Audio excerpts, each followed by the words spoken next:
Inilah cara menggiring opini kemenangan paslon 2 lewat aplikasi seperti Sirka. 01, 02, 03. Dan persentasenya saya akan atur ya. Jadi persentase chatnya saya akan atur. Mesti masukkan 24 ya. Kemudian 02 saya masukkan 58.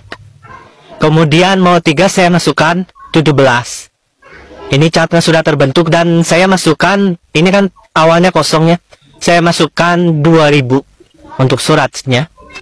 Nah, di sini otomatis di sebelah kanan bisa terlihat ini sebagai data pengecohnya. AM 01 dapat 17, 37, kemudian 34 dan seterusnya bisa dicek ya. Dan di sini ada namanya TVZ 01. Nah, ini sampelnya tampilkan dengan 6 sampel ya. Nah, di sini ya, dari ke-6 sampel TVZ ini, rekan-rekan bisa lihat ada salah satu TPZ yang nilainya itu jauh sekali berbeda dengan yang lainnya. Nah, di TPZ 006 ya, sebelah sini 02 itu mendapatkan nilai 677. Dilihat angkanya ini sangat jauh berbeda dari yang lainnya. Nah, mungkin ada sesuatu yang terjadi di sini. Nah, setelah kita cek atas intinya itu ternyata nilai sebenarnya bukan 677 tapi nilainya 77. Jadi ada kelebihan 600 ya di sini ya. Nah, ketahuanlah di TPZ ini ada penggelembungan nilai sebesar 600 ya. Coba akan mengubah ya menjadi 77. Nah, nilainya sudah diperbaiki menjadi 77. Nah, akan tetapi setelah diperbaiki di TPZ 006 ini sudah benar, dia akan beralih nilainya ke TPZ lain ya. Jadi yang 600 di sini kelebihan akan lari ke TPZ 005.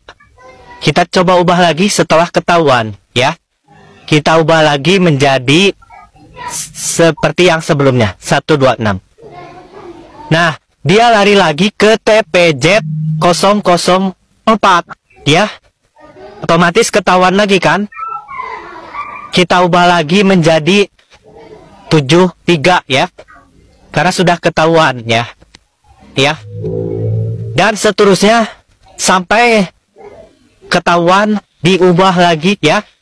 Dan seterusnya pindah lagi secara random ya. Jadi secara random dia akan terus berpindah ya. Yang warna kuning terus berpindah dengan tetap mempertahankan nilai persentase ini ya 58. Walaupun ini penggabungan, tapi setiap ketahuan itu akan diperbaiki dan dia akan pindah lagi ke tempat yang lain. Bayangkan kalau posisi TPZ ini ada di Aceh misalkan ya, sedangkan posisi TPZ ini ada di Papua. Ketika ketahuan misalkan di Papua dibenarkan ya, dia misalkan pindah ke Aceh ya. Di Aceh itu belum ketahuan karena mungkin di Aceh itu ada di perkampungan misal ya, nggak pernah ketahuan. Nah, suatu saat adalah aktivis yang mengetahuinya ya, langsung diubah, dia pindah lagi ke satu tempat ya yang kurang kritis. Akhirnya ini akan terus ada ya, dan tidak pernah ada orang yang tahu. Ini hanya 6 sampel. Bayangkan kalau ada sejumlah 800.000 sampel TPZ. Betapa capeknya kita harus mengubah setiap kesalahan tersebut ya. Tapi nggak apa-apa. Yang penting tujuan saya tercapai. Cat persennya sesuai dengan yang saya inginkan. Toh yang capek juga mereka yang sibuk ngurus TPZ yang saya acak-acak angkanya.